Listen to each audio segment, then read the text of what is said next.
Hi all. Welcome back. Here we are getting ready for a session with Lisa Lahey, interviewed by Robin Stern.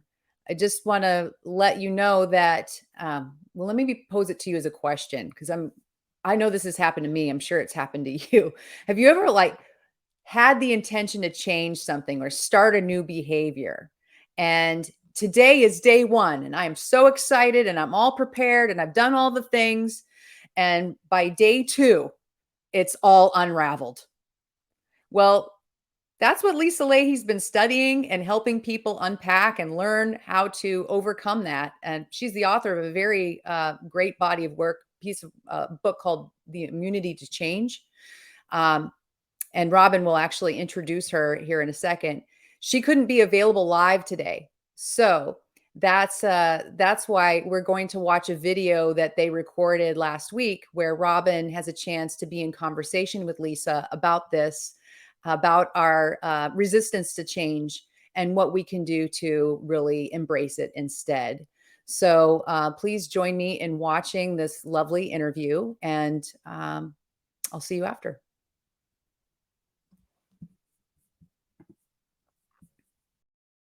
Welcome, Lisa, and welcome everyone. Thank you. I am really excited. Thanks, Robin. I'm excited to be here. Thank you, Lisa. Thank you. I am really happy to introduce you to our audience and to tell you about Lisa Lahey. Dr. Lisa Lahey is the co-author of An Everyone Culture, The Immunity to Change, how the way we can talk can change the way we work and change leadership. Lisa is a lecturer at Harvard University, where she went to school, and she's the co-creator of the Immunity to Change process, which we are going to hear about and experience today. Lisa is my friend for many years and a wonderful, amazing friend, as well as a wonderful, amazing cook, an amazing gardener, and a mom and wife to Bill. And I'm lucky to know you, and it's a blessing to call you my friend. And Lisa is more than everything, just an incredible human being, and has brought many gifts to the world. And so we're going to hear from Lisa today. Thank you. Robin, thank you. It's a mutual admiration society here. Thank you. So I'd like to start by asking you a question.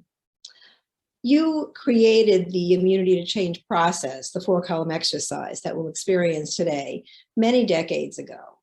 What still lights you up about it? What still gets you excited about working in this way with people? I like that question. What excites me is that while the process itself is something that is very repeatable, it stands still. What happens when someone uses it is it becomes alive. And you never know what somebody's going to come to when they use the process. So what really lights me up about it is having the opportunity to have someone have the experience of the aha that comes from using the process. It's kind of a thrill to be in the midst of that kind of an energy system.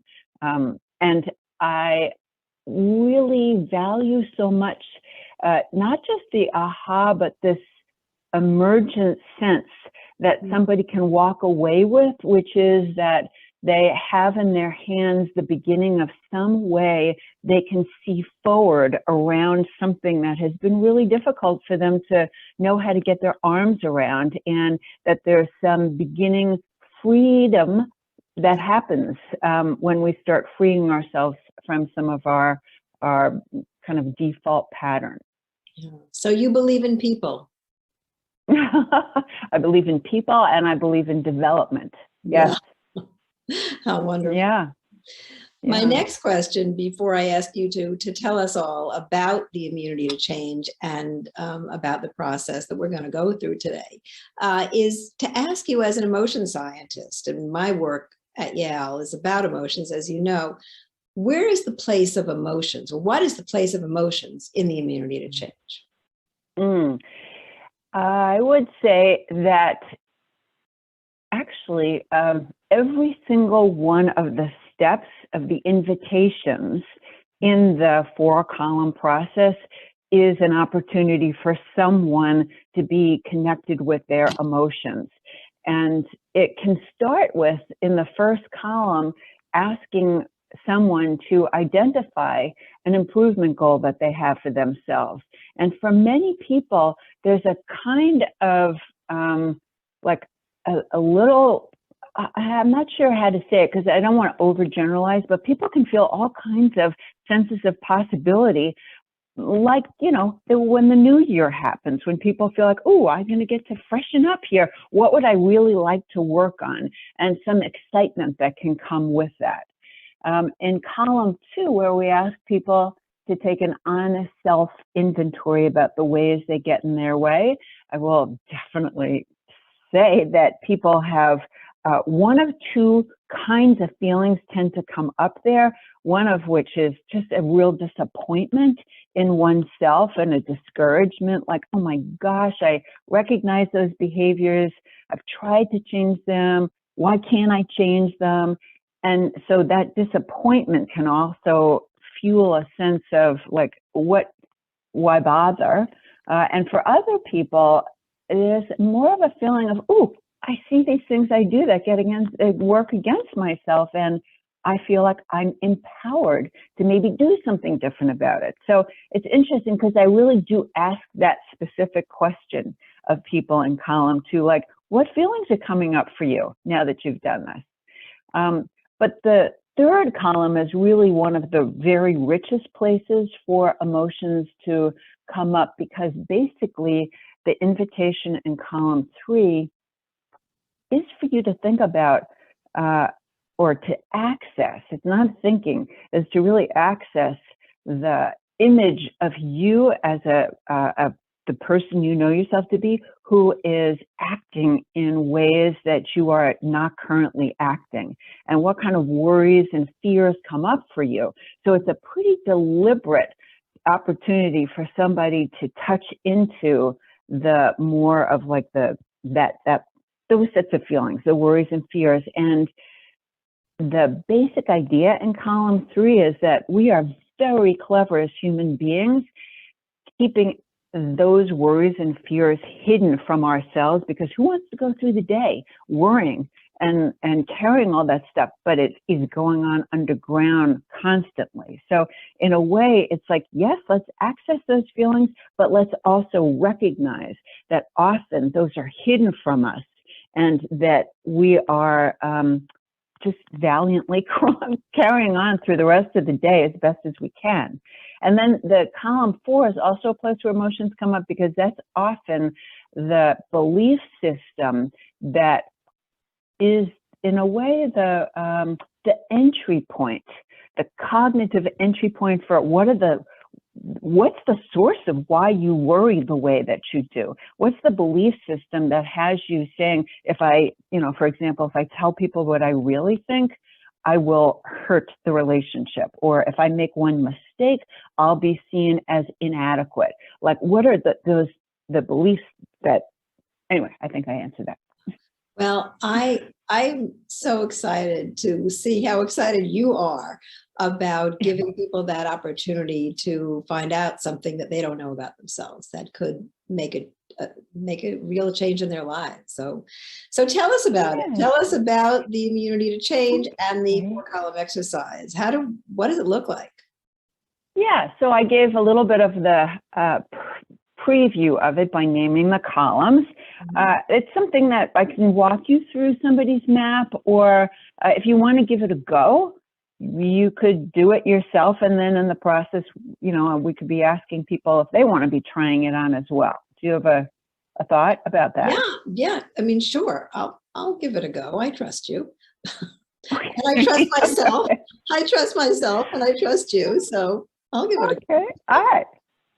All right. So then what I'm going to do is I'm going to share my screen and I'm going to show what the 4-column map itself looks like. And then this is a pretty cool thing, because I'm going to be able to write in it what you say to me in response to the series of questions I'll ask you.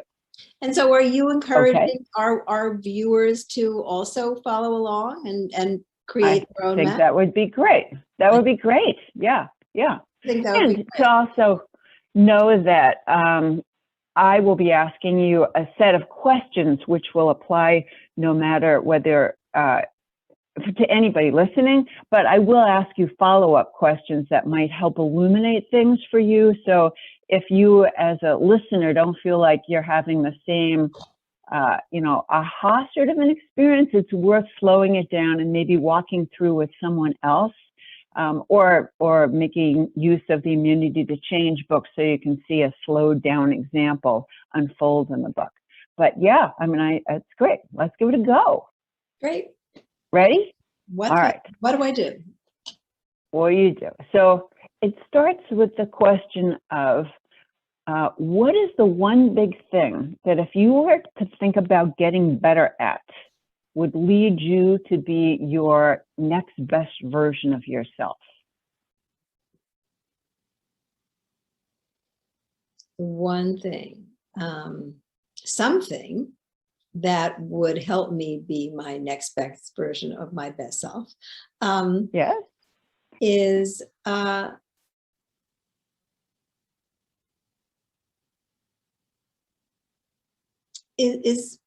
getting better at making decisions about what I can take on and not take on. And so I guess priorities, helping to clarify for myself what's in the way of my actually living the priorities that I would say are my priorities. Sorry, that wasn't very articulate, but however. No, of course. I really appreciate your speaking aloud about putting some language around this, whatever this is that's floating around for you. So what I took from it, and there's nothing here in stone. So let's just see how the best way is you want to word this for now, which is living your priorities. Yes, got it. That's all right. Yes. Mm-hmm. Okay, great. And then I can see how getting better at making the decisions about what to take on or not is basically like saying, it's about what you say yes to and what you say no to. So you're living your priorities. Yes. Mm-hmm. Yeah, great. Okay. And then I wonder if you could just speak to why is that important to you? Because whatever we start with here, it should really feel like, on a 1 to 5 scale, 1 being not very important, 5 being extremely, it should be a 4 or a 5 in order to really keep your attention. It's a 5. It's a 5. Yeah. And it's a 5 because it's my life. It's what I do every day. It's where I'm putting my energy and attention. And I want to have the respect for myself to give it my best shot every day and live my integrity. And so if I am telling myself that this is kind of getting into it, if that's okay, that my time with my family is incredibly important, then I can't just be taking on every exciting new project that comes my way and pushing off the time with my family because, well, actually I do have that time. I'll just make a different date to see my brother, or I won't have dinner with my husband at the same time that we usually do. So, yeah. Yeah, so I hear you starting to get into column 2. And if I back up a little bit, the main thing I hear in what you're saying, tell me if this is right, is the reason why this is a 5 for you is because this is your life and you want to be living your life in integrity. Yes. Mm-hmm. Beautiful. That's great. So you have a very important goal. And now what we're going to do is do a little bit of a kind of taking stock of what the things are that you do and you don't do that work against your improvement goal that you just named.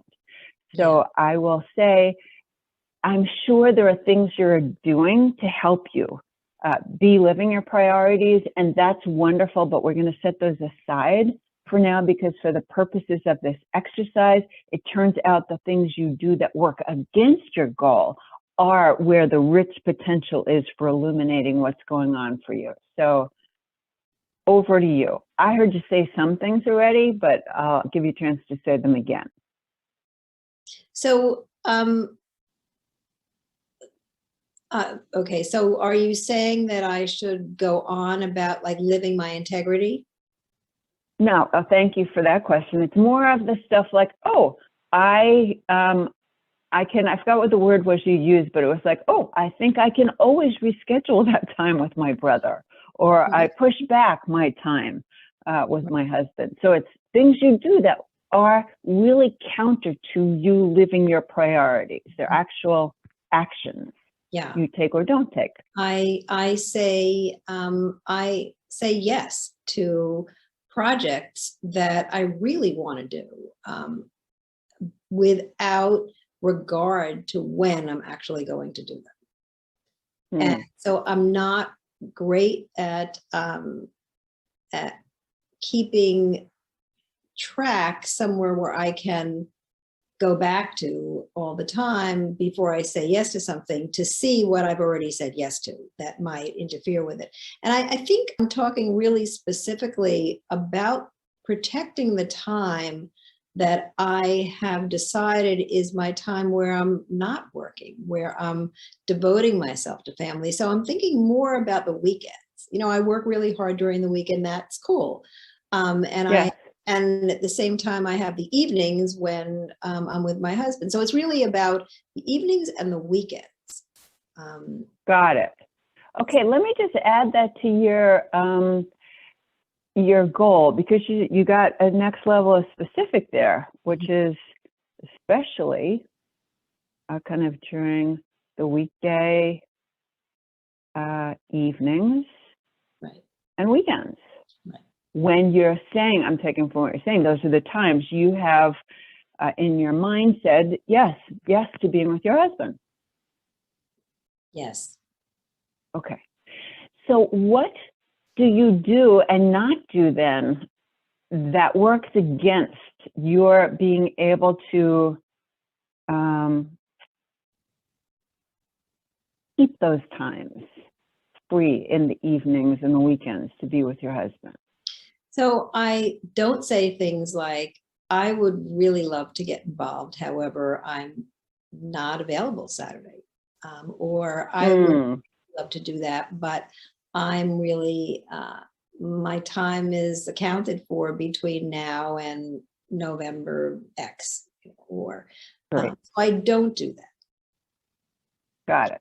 And I do instead in my mind, I think, all right, well, you know, we can have dinner an hour later or 2 hours later, or okay, I won't cook tonight. We'll go out instead, save that hour, the new work thing in that hour. And I'm not talking about the occasional time where I really feel like I will need to do that no matter what. I'm talking about the regularity of my ease with the regularity of the ease with which I'm willing to shift away from those priorities.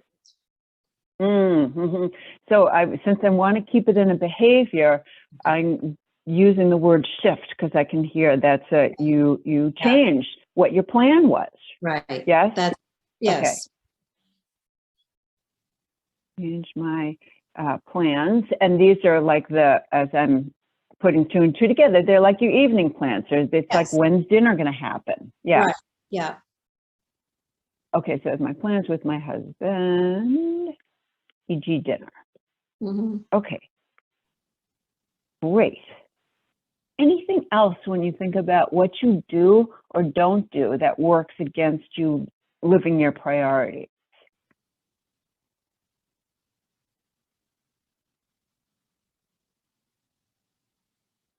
I think this is interesting because I would not have thought about this. I guess that's the point.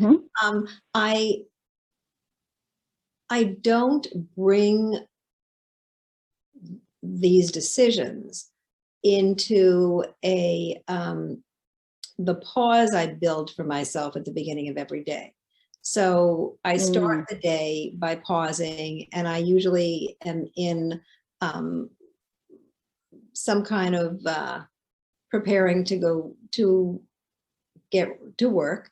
And but I'm not intentional about what I do with the pause. So I don't do that. And I realize that I could do that. Yeah, great. So let's just pause there, because you have a nice rich list of things here. And I bet if we stayed with this, more entries might come to you. But let's kind of take a shift to the next column, because that's partly, that's where we take a big shift in the exercise. Because when we look at the things in column 2, and I could maybe hear a little bit of this as you shared with me your last thought, which is you don't bring these decisions into the pause. It's like, hey, I could do that. Like, our tendency is to look at our behaviors and say, okay, I'm going to kind of motivate myself and bring my kind of clarity about, I must change these things, and I'm going to really willpower my way to change my behaviors. And that could be fine. And it could be that tomorrow and the next day and the next day, you will be able to bring your decisions into your pause. But the invitation of the whole exercise is to try on the idea that the behaviors you've just named here in column 2 aren't just coming out of nowhere, that they're actually serving you. They're serving a really important purpose for you. And that's why it's hard to change them, because if we don't recognize that those are expressions of ways we are meeting some other kind of commitments we hold, those commitments are not going to go away, especially if they're hidden. And so that's what makes behavior change so hard. So doing a little bit of a meta commentary here, but if we could go back into the exercise, if you imagine yourself doing the opposite of one of these behaviors, and let's just start with the one that feels to you, ooh, if I could really change that one, that's the one I'd really like to. Let's start there and see what comes of that one. So which behavior is that? And then I'll walk you through the question. I would be intentional about bringing the pause in. I mean, bringing the decision into the pause. Yeah. Work every morning. Okay, great. So imagine yourself in that moment. You're bringing the decision into the pause. What's the worry or fear that comes up for you? There are a couple. Am I allowed a couple? Okay, so the word is that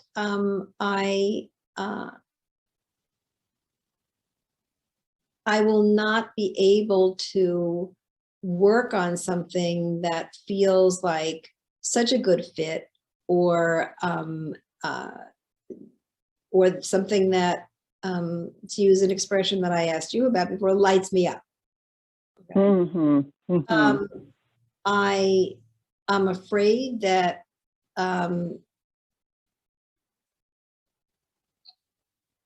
I think afraid is too strong, but I worry is good. I worry that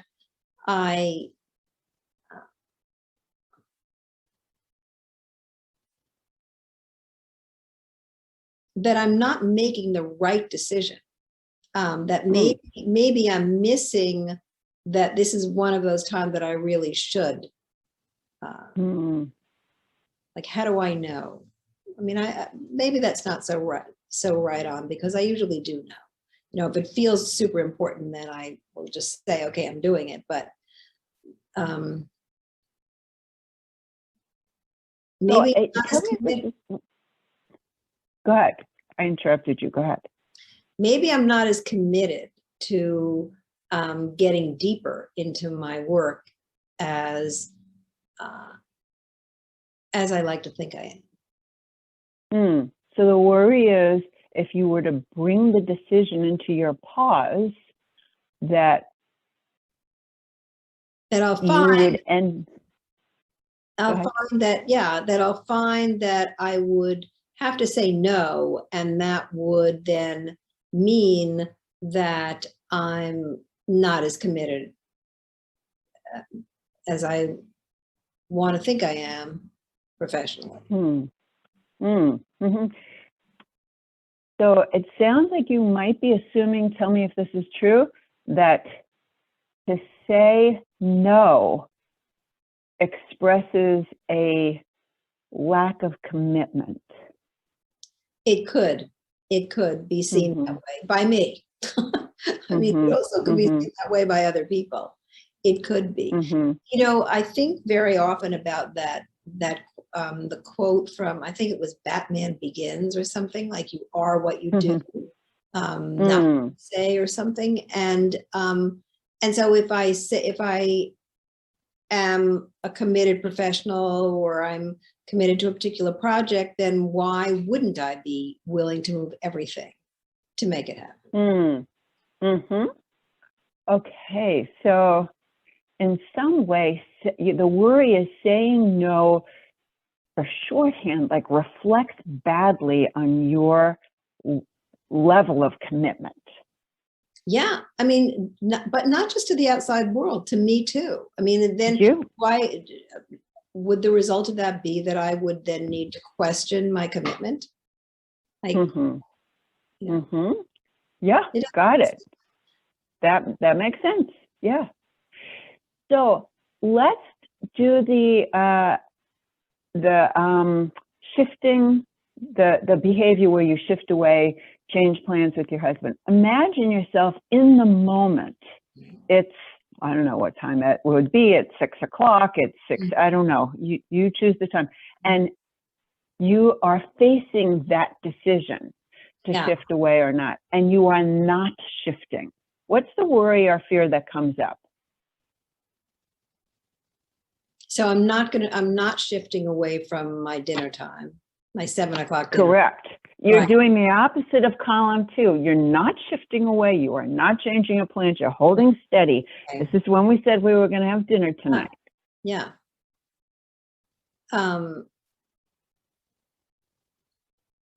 Well, I feel, as a partner, I feel great about that. As a professional or as a psychologist, as a person who's working in the world, I feel like I don't feel good about that. And stay with that if you could. What comes up for you?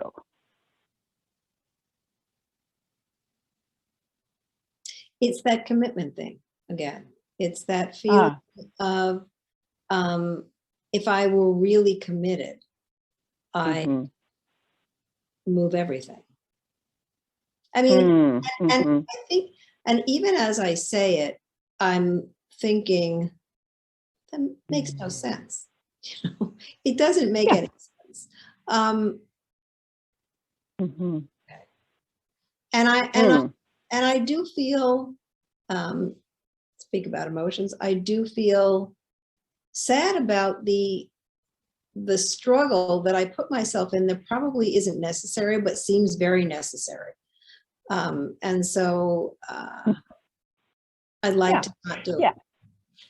Yes, I totally get that. And what I want to say at this point of the exercise is what we're revealing in column 3, and I'm dipping a little bit into column 4, are all things that are operating in this unconscious hidden way that, of course, when we can see them and they come into view, it's like, oh, I can see I'm driving myself nuts about this, and I really don't have to do that. But the whole idea here is what we're trying to do is move what is going on inside of you into the light so that you can see, wow, I seem to be believing that I will have to worry about how committed I am. Right. There's something I hear also in what you're saying that is, can't quite put my fingers on it, but it's something like, you know, it came up for me when you were saying if I were really committed, I could move anything. Like there's something about your power as a person that somehow if you've had to say no, there's a worry that you'd face into something that would be like, no, thank you. I don't know. Am I picking something up there? Well, I think what you're picking up is this feeling that I have that I should be able to do everything. Uh-huh. That I clearly, there's something, maybe something that I haven't noticed about making an extra hour in the day somehow that I'm not very good at yet. And yeah, that there is a should there, I think. Yes. Yeah.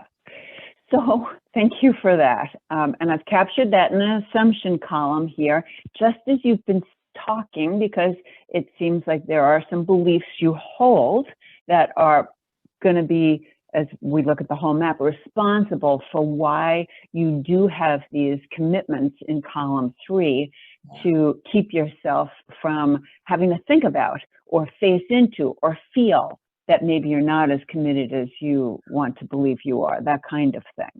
So let's go to the worry or fear. And the main thing I want to say here is the next step in the exercise isn't to go to big assumptions first. So I went a little bit out of order, but it's to help you to see these worries and fears aren't just rumbling around there, that there's a part of you that is committed to basically not having to experience them. And that's what the hidden commitment is. So it would be like, I'm committed to not losing the opportunity to be lit up all the time, something like that. Yeah. And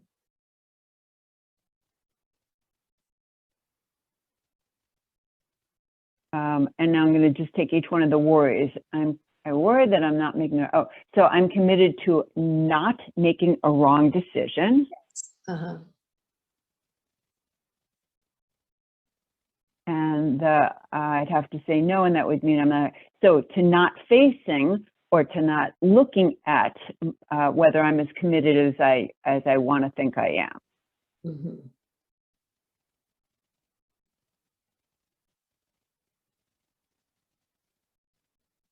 Yeah. So what I did in some way is just re-language the worries or fears so that you can see, and I hope it feels this way. It isn't just this kind of, it's floating out there. No, there's like a part that's saying, don't lose an opportunity to be lit up all the time. And you know how you can do that? Oh, just say yes to projects that you really want to do without regard for when you're going to do them. Yeah. Don't keep track of what you've said yes to. So for each one of these, if you can try this on, take a look at your column 2 behaviors and do the commitments themselves help you see why you are doing what you're doing.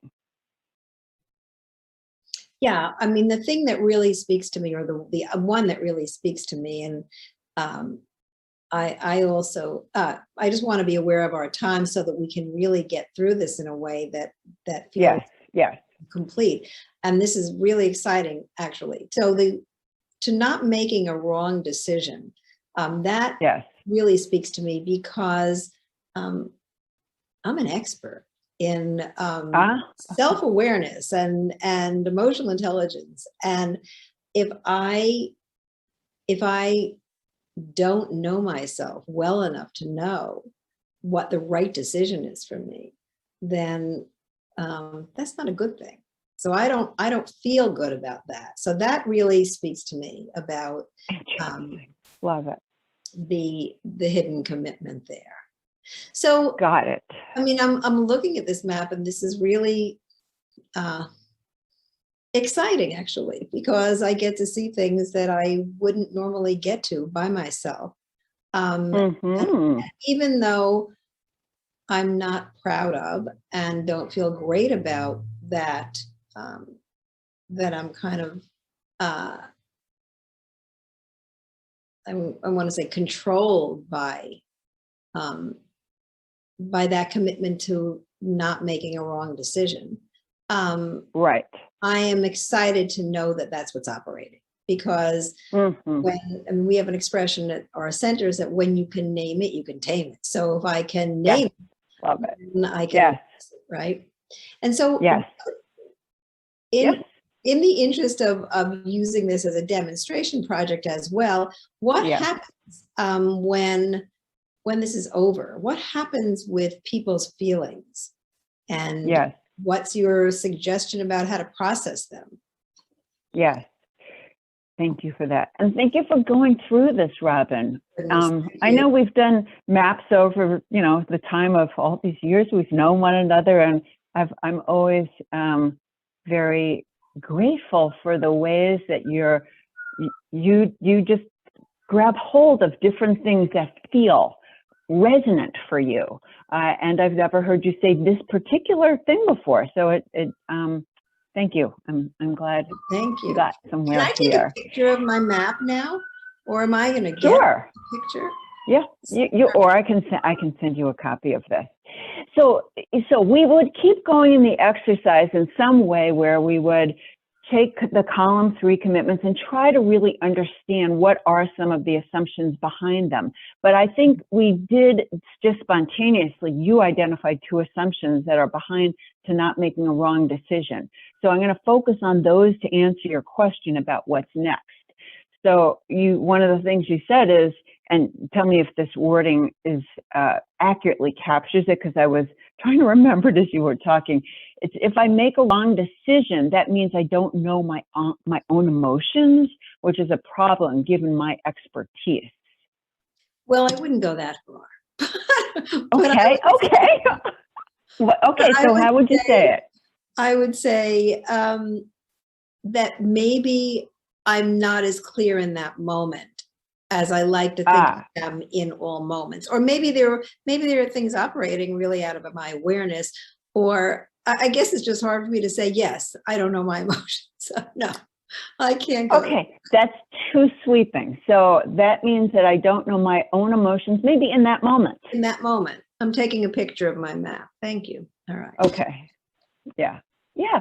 And that's a really important addition, because you're saying it's not so sweeping that it's really calling everything into question. It's more like in that moment. Mm-hmm. So that's a really important assumption that you're holding. It's a belief that I hope you can see is giving rise to, like, as long as I keep seeing the world out of that lens that says, ooh, if I make a wrong decision, so don't make a wrong decision. And right. Then you don't have to, right, face into that I may feel a little bit shaky about my self-awareness in that moment. So the idea in the whole immunity to change first at this map making level is to bring that to your awareness. As you're saying it, you name it to tame it. We call it moving something that you're subject to something that you can take as object. Mm-hmm. And then if this whole idea of taking it as object starts to then lead to the possibility that I could now make it more object, because now I have more of a relationship to it, a distant relationship to it. So I can say, oh, isn't that interesting? How accurate is that? And can I imagine that assumption is actually not 100% accurate? And the whole path forward is about giving yourself an opportunity to intentionally, consciously test the assumption in a way that you try to demonstrate to yourself its inaccuracy. So you stack the deck in a way that helps you to see if it's possible that your big assumption is not correct. And then when you run that experiment, your emotions actually play a very big role there, because part of what needs to happen is when you act in a way that is your big assumption would tell you not to, you're going to try to collect the data of what happens out there and in here. And you're going to let yourself actually experience what it's like, ooh, whoa, I realized I was uncomfortable in that moment. And then it dissipated and I could see how it moved. And I really liked the feeling of the movement. And I would never have known that if I didn't test that big assumption. So Lisa, I'm sorry, go ahead. Yeah, go ahead. No, go ahead. So is that, my question was going to be, so people who are with us right now, and thank you everyone for staying with us, are you suggesting that's their next step? So to choose one big assumption that they are open to finding out is not 100% correct, and then run a safe test or experiment that stacks the deck in this way that tries to show you the world is not as limited as your big assumption would have it be. And, you know, there the idea is if you can stack the deck and, oh, it turns out the world is just what you thought it is, okay, that's important data. But because you actively tried to disrupt your usual kind of default way of interpreting and stuff, you end up actually more often than not finding out, oh, it is not correct in 100% of the situations. When you find those situations where it isn't correct, you have to feel it. It can't just be a knowledge thing. Everybody can know at a certain level, oh, if I make one mistake, I'm not going to be disrespected. Like everybody knows at a certain level, but if that shows up in your big assumption column, it is because the cognitive knowing isn't enough. And there's some way, there's a fear about I'm not going to be able to handle that humiliation, the embarrassment, or whatever it is. And that's what we have to actually metabolize and come to allow ourselves to feel and begin to integrate in our bodies, our hearts, and our heads what we learn as a consequence of testing our big assumptions. that's awesome. So I have a question in conclusion, Yeah. or to bring us to close. Yes. If everyone who's watching and all leaders of all organizations were to engage with everyone who works in the organization in this process, what do you think potential outcomes could be? Well, you know, we have a book. It's called An Everyone Culture, and it is specifically about deliberately developmental organizations. And one of the key ideas of a deliberately developmental organization is when you engage in practices like the immunity to change. Obviously, it's not the end all be all, but it is one example of a practice that allows people to be able to, in a systematic way, begin to see their blind spots and begin to have a set of different options in front of them as a consequence of that level of knowing. So what I would predict, and you see this in these deliberately developmental organizations, is you have deep learning and development unfolding. And I will also say it's not easy work, and it is not for the faint of heart. And there aren't as many DDOs for shorthand as we'd like in the world, because it really is hard work. But I would say, you know, if our lives, you know, what are we doing with that one precious life of ours?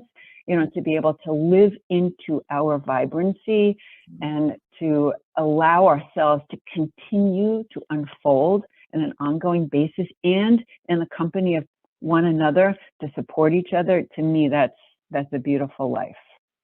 Well, Lisa, that's a beautiful way to close. And that sounds like an invitation for everyone who's watching and for all the leaders of organizations who will see this clip at some point. So thank you so much for your time, for your wisdom, for your friendship, for your expertise here. And I hope thank you, Robin. And thank you for going through that and being just a model of, yeah, you know, getting in there. And thank you, everyone, for staying with us and for joining us today. Yes. Take good care. Thank you, Lisa. Bye-bye. Wow. I loved all of that. So much to unpack. I just love this idea of metabolizing our hidden commitments and as she said, in our minds, our hearts, and our bodies. So I hope that you enjoyed that conversation. It's time for us to take a 30-minute break. When we come back into sessions, you'll have a choice between two breakouts, a panel with Yale researcher Zorana Icevic, and also a workplace panel with a representative from Amazon and also from Johnson & Johnson and how emotional intelligence is playing out in their workplaces.